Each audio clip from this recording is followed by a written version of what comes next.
तो बच्चों अब हम इस टॉपिक के अंतर्गत नीड फॉर पॉलिटिकल इंस्टीट्यूशन की चर्चा करते हैं। We have seen one example of how the government works. Governing a country involves various such activities. For example, the government is responsible for ensuring security to the citizens and providing facilities for education and health to all. It also collect taxes and spend the money thus raised on administration, defense and development programs. It formulates and implements several welfare schemes. Some person have to take decision on how to go about these activities. Other have to implement the decision. If disputes arise on these decisions or in their implementation, there should be someone to determine what is the right and what is the wrong. It is important that everyone should know who is responsible for doing what.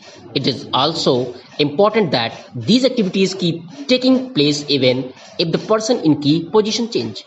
ठीक, so to attend to all this task, तो ये जितने भी प्रकार के task आपको बताए गए, जितने प्रकार के काम बताए गए, अब ये सब several arrangements are made in all modern democracy. ये सारी चीजें आज के मॉडर्न डेमोक्रेसी में अरेंज की जा रही हैं। तो सच अरेंजमेंट्स आर कॉल्ड इंस्टीट्यूशन। इन्हीं अरेंजमेंट को जो संस्था काम करती है, इन्हीं अरेंजमेंट को जो करता है, उसी अरेंजमेंट को क्या बोलते हैं?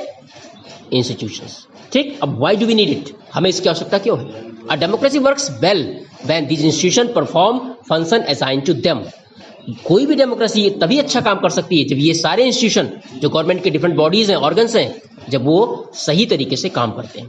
The constitution of any country lays down some basic rules on the powers and function of each institution. और हर देश का संविधान अपने यहाँ की संस्थाओं को, गवर्नमेंट इंस्टीट्यूशन और उसकी बॉडीज को कुछ ऐसे राइट्स दिए हुए हैं, कुछ ऐसे उनके लिए पावर्स उनको सब दे दिया गया है जिसके आधार पर वो फंक्शन करते हैं। And in the example above, we saw several institutions at work. The Prime Minister and the Cabinet are institutions that take all important policy decisions. तो प्राइम मिनिस्टर और उसकी कैबिनेट खुद एक इंस्टीट्यूशन है। The civil servants working together are responsible for taking step to implement the minister decision. जो civil servants हैं वो अपने विभाग के, वो खुद इंस्टीट्यूशन है, वो भी क्या करते हैं? वो मिनिस्टर के द्वारा डिसीजन जो लिए जाते हैं उसको इम्प्लीमेंट कराते हैं। सुप्रीम कोर्ट वो खुद एक इंस्टीट्यूशन है। वह dispute between citizens and the government, जब नागरिकों और गवर्नमेंट के बीच डिस्प्यूट होता है तो उस डिस्प्यूट को क्या करती है? वो फाइनली सेटल करने का काम करती है। ठीक, तो इस प्रकार से जितनी चीजें हैं वो क्या कर रही हैं? वो एक इंस्टीट्यूशन के रूप में काम कर रही हैं। तो निश्चित रूप से अगर हम सोचें, ये विचार करें कि क्या कुछ अन्य इंस्टीट्यूशन भी एग्जाम्पल के रूप में है, तो निश्चित रूप से व्हाट इज देयर रोल, उनका रोल क्या है, ये सारी भी चीजें भी क्लियर हो जाएंगी।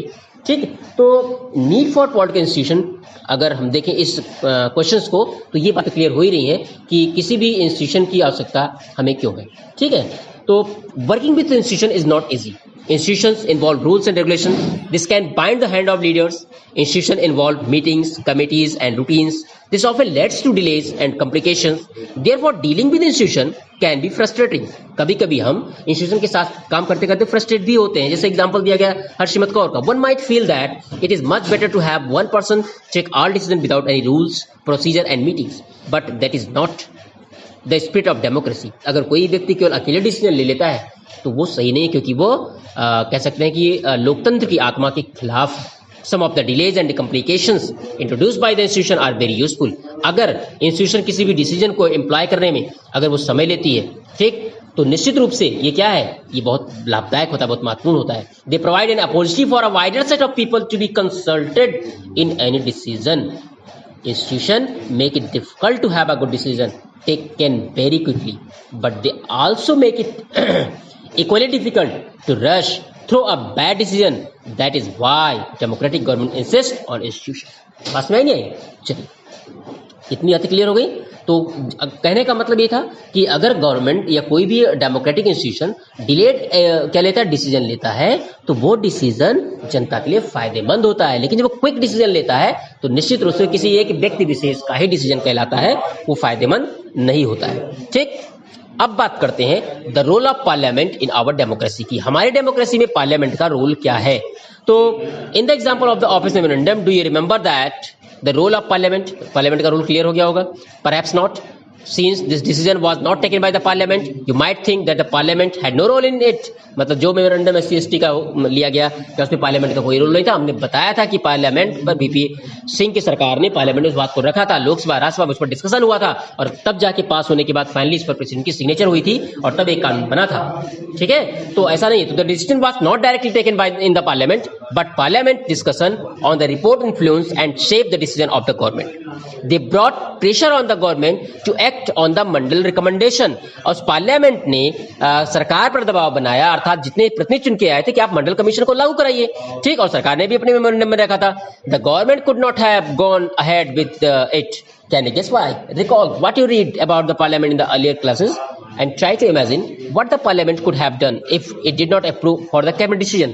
आप जानते हैं कि अगर कैबिनेट डिसीजन कोई चीज अप्रूव नहीं करती है तो वो डिसीजन नहीं माना जाता, भले वो किसी व्यक्ति विशेष की इच्छा क्यों ना हो, विलिंगनेस क्यों ना हो, ठीक। तो चलिए अब चर्चा करते हैं कि why do we need a parliament, हमें एक पार्लियामेंट की आवश्यकता क्यों है, ठीक। In all democracies an assembly of elected representative exercise supreme political authority on behalf of the people.